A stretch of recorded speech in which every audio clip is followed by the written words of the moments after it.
Hello guys, welcome back to my vlogs. ಎಲ್ಲರೂ ಹೇಗಿದ್ದೀರಾ? ಎಲ್ಲರೂ ಚೆನ್ನಾಗಿದ್ದೀರಾ ಅಂತ ಭಾವಿಸ್ತೀನಿ. ಆ್ಯಂಡ್ ನಾನು ಕೂಡ ಚೆನ್ನಾಗಿದ್ದೀನಿ. ಆ್ಯಂಡ್ ನನ್ನ ಲಾಸ್ಟ್ ವಿಡಿಯೋದಲ್ಲಿ ನಾವು ಕಾಶಿ ವಿಶ್ವನಾಥನ ದರ್ಶನ ಮಾಡಿದ್ದು ನೋಡಿದ್ರಿ. ಆ್ಯಂಡ್ ಇವಾಗ ನಾವು ಸೈಟ್ ಸೀಯಿಂಗ್ ಹೋಗ್ತಾ ಇದ್ದೀವಿ.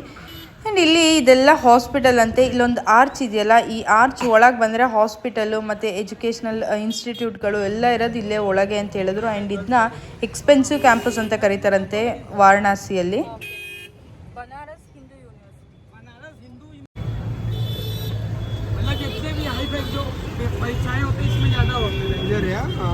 ನಾವು ಫಸ್ಟ್ ಬಂದಿದ್ದು ಬಿರ್ಲಾ ಮಂದಿರ್ಗೆ. ಬಿರ್ಲಾ ಮಂದಿರ್ ಇರೋದು ವಾರಣಾಸಿಯಲ್ಲೇ. ಅದು ಈ ಎಕ್ಸ್ಪೆನ್ಸಿವ್ ಕ್ಯಾಂಪಸ್ ಹೇಳಿದ್ನಲ್ಲ, ಇದರೊಳಗೆ ಇರೋದು. ಈ ಕಾಶಿ ವಿಶ್ವನಾಥ ಟೆಂಪಲ್ ಥರನೇ ಸೇಮ್ ಇದನ್ನು ಅವರು ಕನ್ಸ್ಟ್ರಕ್ಟ್ ಮಾಡಿದ್ದಾರೆ. ಆ್ಯಂಡ್ ಇದು ನ್ಯೂ ವಿಶ್ವನಾಥ ಮಂದಿರ್ ಅಂತಲೂ ಹೇಳ್ತಾರಂತೆ. ಸೊ ಹೊರಗಡೆಯಿಂದನೂ ತುಂಬ ಚೆನ್ನಾಗಿತ್ತು. ನಾವು ಈ ದೇವಸ್ಥಾನ ನೋಡೋಕ್ಕೆ ಒಳಗಡೆ ಹೋಗ್ತಾ ಇದ್ದೀವಿ ಈಗ. ಅಮ್ಮ ಮತ್ತು ಗುರು ಇಬ್ಬರು ರೂಮಿಗೆ ಹೋಗಿದ್ವಿ. ಅಲ್ಲೇ ಅವರು ಫೇಸ್ ವಾಶ್ ಎಲ್ಲ ಮಾಡಿಕೊಂಡು ಬಂದರು. ನಾನು ಮತ್ತು ನಮ್ಮ ದೊಡ್ಡಮ್ಮ ಇಬ್ಬರೂ ಫೇಸ್ ವಾಶು ಮಾಡಲಿಲ್ಲ, ಹಾಗೆ ಬಂದ್ವಿ.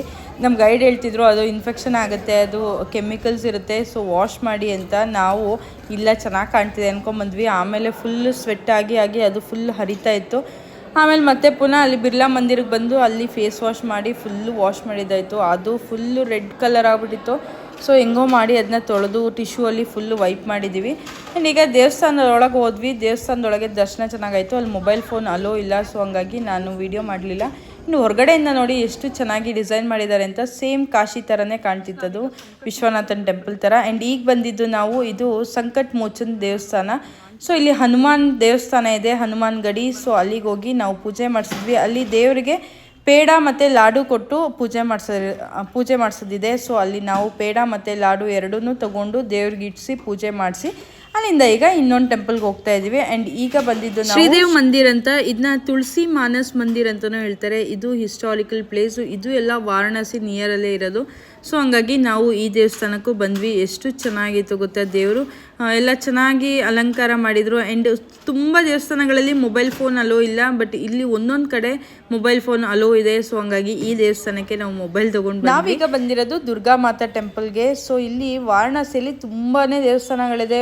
3 ಡೇಸು ಸಾಲಲ್ಲ ಅಂತ ಹೇಳ್ತಾ ಇದ್ರು. ದೇವಸ್ಥಾನ ಎಲ್ಲನೂ ನೋಡ್ತೀನಿ ಅಂದರೆ ಅಷ್ಟು ದೇವಸ್ಥಾನಗಳಿದೆ. ಮತ್ತು ಇಲ್ಲಿ ಶಿವಲಿಂಗುಗಳಂತೂ ರೋಡ್ ಸೈಡಲ್ಲೆಲ್ಲ ಎಷ್ಟು ದೇವಸ್ಥಾನಗಳು ಗೊತ್ತೆ. ಮನೆ ಒಳಗೆಲ್ಲ ಅಂಡರ್ಗ್ರೌಂಡಲ್ಲಿ ಹೊರಗಡೆ ಎಲ್ಲ ಸಖತ್ತು ಶಿವಲಿಂಗುಗಳಿದೆ ಅಂತ ಹೇಳ್ತಾ ಇದ್ರು ನಮ್ಮ ಗೈಡು.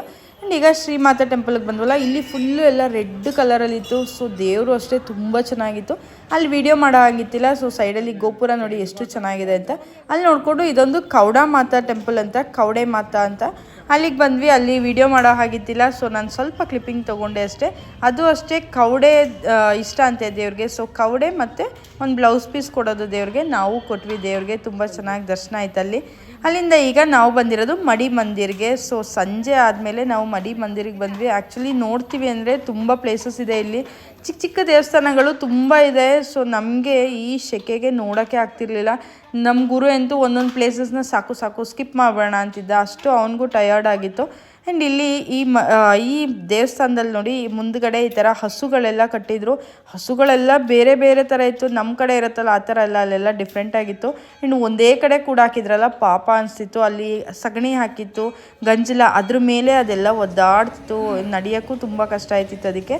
ಆ್ಯಂಡ್ ನಾನು ನೋಡಿ ಫುಲ್ಲು ಟಯರ್ಡ್ ಆಗಿದ್ದೀನಿ. ನನಗಂತೂ ಸಾಕಾಗಿತ್ತು. ಒಂದು ಸತಿ ರೂಮ್ಗೆ ಹೋದರೆ ಸಾಕು ಅನಿಸ್ತಿತ್ತು. ಈ ದೇವಸ್ಥಾನದಲ್ಲಿ ಶಿವಲಿಂಗು ದೊಡ್ಡದು, ತುಂಬ ಚೆನ್ನಾಗಿತ್ತು. ಆ್ಯಂಡ್ ಇಲ್ಲಿ 108 ಲಿಂಗಗಳಿದೆ ಈ ದೇವಸ್ಥಾನದೊಳಗೆ.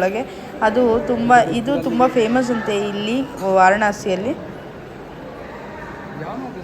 ಈ ದೇವಸ್ಥಾನದೊಳಗೆ ಬಂದರೆ ಎಷ್ಟು ಪೀಸ್ಫುಲ್ ಆಗಿತ್ತು ಗೊತ್ತಾ, ತುಂಬ ಚೆನ್ನಾಗಿತ್ತು ಈ ದೇವಸ್ಥಾನದೊಳಗೆ.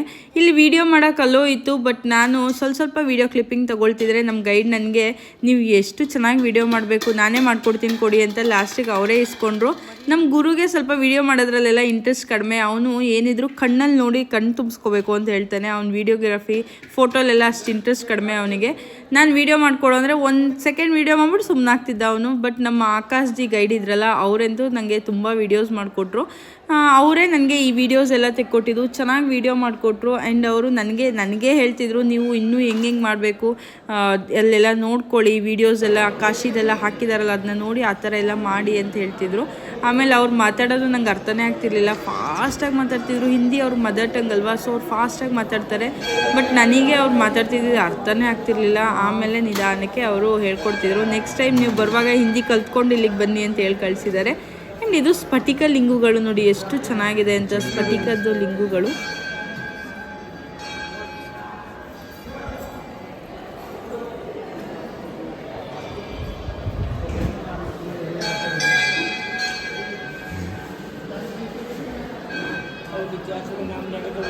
ಈ ಮಡಿ ಮಂದಿರಲ್ಲಿ ಮಠನೂ ಸಹ ಇದೆ. ಸೊ ಅಲ್ಲಿ ನಾವು ಹೋಗಿದ್ದ ಟೈಮಿಗೆ ಕರೆಕ್ಟಾಗಿ ಸ್ವಾಮೀಜಿ ಒಬ್ಬರು ಬಂದಿದ್ದರು, ಅವರೇ ಅಂತ ಅಲ್ಲಿಗೆ ಮೇಯ್ನ್ ಸ್ವಾಮೀಜಿ. ಅವರು ಬಂದಾಗ ಪೂಜೆ ನಡೀತಾ ಇತ್ತು. ಅವರು ಹರ ಹರ್ ಮಹಾದೇವ್ ಅಂತ ಜೋರಾಗಿ ಹೇಳ್ತಾ ಇದ್ರು. ಆ್ಯಂಡ್ ಇಲ್ಲಿ ಬೇರೆ ಮಕ್ಕಳುಗಳೆಲ್ಲ ಚಿಕ್ಕ ಚಿಕ್ಕ ಮಕ್ಕಳೆಲ್ಲ ತುಂಬ ಜನ ಇದ್ದರು. ಅವರೆಲ್ಲ ಇಲ್ಲೇ ಇರೋದಂತೆ, ಎಲ್ಲ ಪುರೋಹಿತ ಶಾಹಿ ಕಲಿಯಕ್ಕೆ ಬಂದಿದ್ದಾರೆ ಅಂತ ಹೇಳಿದ್ರು ಮಠದಲ್ಲಿ. ಸೊ ಅಲ್ಲಿ ಒಳಗಡೆ ಎಲ್ಲ ಹೋಗಿ ನೋಡ್ಬೋದಿತ್ತಂತೆ, ಬಟ್ ನಮಗೆ ಲೇಟ್ ಆಗಿಬಿಟ್ಟಿತ್ತು, ನೈಟ್ ಆಗಿತ್ತು ಅಂದ್ಬಿಟ್ಟು ನಾವಲ್ಲೆಲ್ಲೂ ಹೋಗಲಿಲ್ಲ. ಸೊ ಹಾಗೆ ವಾಪಸ್ ಬಂದ್ವಿ. ಸೊ ಇಲ್ಲೂ ಅಷ್ಟೇ ಲಿಂಗುಗಳು ನೋಡಿ ತುಂಬ ಖುಷಿ ಆಯಿತು. ಎಷ್ಟು ಚೆನ್ನಾಗಿ ಕಾಣ್ತಿದೆ ನೋಡಿ, ಒಳ್ಳೆ ಒಳ್ಕಲ್ ಥರ ಕಾಣ್ತಾ ಇತ್ತದು. ಸೊ 108 ಲಿಂಗುಗಳಿತ್ತು ಅಲ್ಲಿ.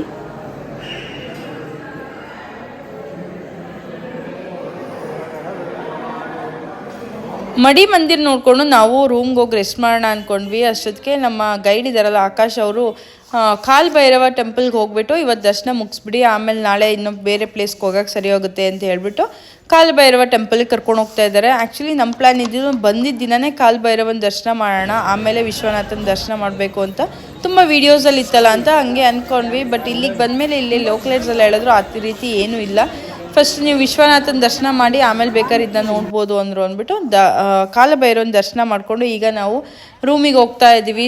ತುಂಬ ಚೆನ್ನಾಗಿ ದರ್ಶನ ಆಯಿತು. ಅಲ್ಲಿ ಕಪ್ಪು ದಾರ ಫೇಮಸ್ಸು. ಸೊ ಅಲ್ಲಿ ಕಪ್ಪು ದಾರ ನಾವು ಕಟ್ಟಿಸ್ಕೊಂಡ್ವಿ. ಆಮೇಲೆ ಮನೆಗೆ ಒಂದಷ್ಟು ಕಪ್ಪು ದಾರ ತೊಗೊಂಡ್ವಿ, ದೇವ್ರ ಹತ್ರ ಇಟ್ಟು ಪೂಜೆ ಮಾಡಿಸ್ಕೊಟ್ರು ಅವರು. ಸೊ ಯಾವ ಪ್ಲೇಸಲ್ಲಾದರೂ ಗೊತ್ತಿರೋರಿದ್ದರೆ ಬೇಗ ದರ್ಶನ ಆಗುತ್ತೆ ಅನ್ನೋದಕ್ಕೆ ನಾವು ಕಾಲಭೈರವ ದೇವಸ್ಥಾನಕ್ಕೆ ಹೋದ್ವಲ್ಲ, ಅಲ್ಲಿ ಎಷ್ಟು ಕ್ಯೂ ಇತ್ತು ಗೊತ್ತಾ. ಬಟ್ ನಮ್ಮ ಆಕಾಶ್ಜಿ ಡೈರೆಕ್ಟು ಬ್ಯಾಕ್ ಗೇಟಿಂದ ಕರ್ಕೊಂಡೋಗಿ ದೇವ್ರ ಮುಂದೆನೇ ಕರ್ಕೊಂಡೋಗಿ ನಿಲ್ಲಿಸಿದ್ರು. ದಾರನೂ ಅಷ್ಟೇ ಬೇಗ ಬೇಗ ಅಲ್ಲಿ ಇಟ್ಬಿಟ್ಟು ದೇವ್ರ ಮುಂದೆ, ಅವ್ರು ಗೊತ್ತಿರೋರು ಇದ್ದಿದ್ದಕ್ಕೆ ಬೇಗ ಅಲ್ಲಿ ದೇವ್ರ ಮುಂದೆ ಎಲ್ಲ ಇಟ್ಬಿಟ್ಟು ಪೂಜೆ ಮಾಡಿಸ್ಕೊಟ್ರು.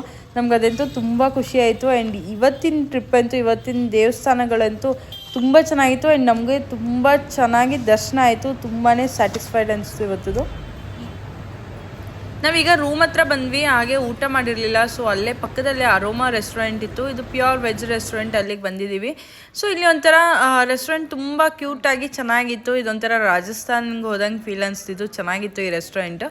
ಸೊ ಇಲ್ಲಿ ನಾವು ತಾಲಿ ಸಿಗುತ್ತೆ ಅಂತ ಬಂದ್ವಿ, ಬಟ್ ಇಲ್ಲಿ ನೋಡಿದ್ರೆ ತಾಲಿ ಸಿಗಲಿಲ್ಲ ನಮಗೆ. ಹಾಗೆ ನಾವು ರೋಟಿ ಕರಿ ಆ ಥರದ್ದೇ ತೊಗೊಂಡ್ವಿ. ಚೆನ್ನಾಗಿತ್ತು, ಕರಿ ಎಲ್ಲ ತುಂಬ ಟೇಸ್ಟಿಯಾಗಿತ್ತು. ಇದು Dashashwamedh ghat main road. So ಅದನ್ನ ನೋಡಿಕೊಂಡು ನಾವು ನಮ್ಮ ಡಿನ್ನರ್ ಮಾಡ್ತಾಯಿದ್ದೀವಿ. ಸೊ ನಮಗೆ ತುಂಬಾ ಚೆನ್ನಾಗಿ ಅನಿಸ್ತು, ಡಿನ್ನರು ಇಷ್ಟ ಆಯಿತು. ಇವತ್ತಿನ ಡೇನೂ ತುಂಬ ಖುಷಿ ಆಯಿತು. ಇಲ್ಲಿಗೆ ನಾನು ಈ ವಿಡಿಯೋನು ಎಂಡ್ ಮಾಡ್ತಾಯಿದ್ದೀನಿ. ಈ ವ್ಲಾಗ್ ನಿಮಗೆ ಇಷ್ಟ ಆಗಿದೆ ಅಂತ ಭಾವಿಸ್ತೀನಿ. ಆ್ಯಂಡ್ ಇನ್ನಷ್ಟು ಮುಂದೆ ಇನ್ನು ಇಂಟ್ರೆಸ್ಟಿಂಗ್ ವ್ಲಾಗ್ಸ್ ಬರ್ತಾ ಇರುತ್ತೆ. ಸೊ ವೆಯ್ಟ್ ಮಾಡ್ತಾಯಿರಿ. ಆ್ಯಂಡ್ ನನ್ನ ವೀಡಿಯೋಸ್ ಎಲ್ಲನೂ ನೋಡಿ, ಲೈಕ್ ಮಾಡಿ, ಶೇರ್ ಮಾಡಿ ಆ್ಯಂಡ್ ಸಬ್ಸ್ಕ್ರೈಬ್ ಮಾಡ್ಕೊಂಡು ನೋಡಿ ಅಂತ ಹೇಳ್ತಾ ಥ್ಯಾಂಕ್ ಯು ಫಾರ್ ವಾಚಿಂಗ್.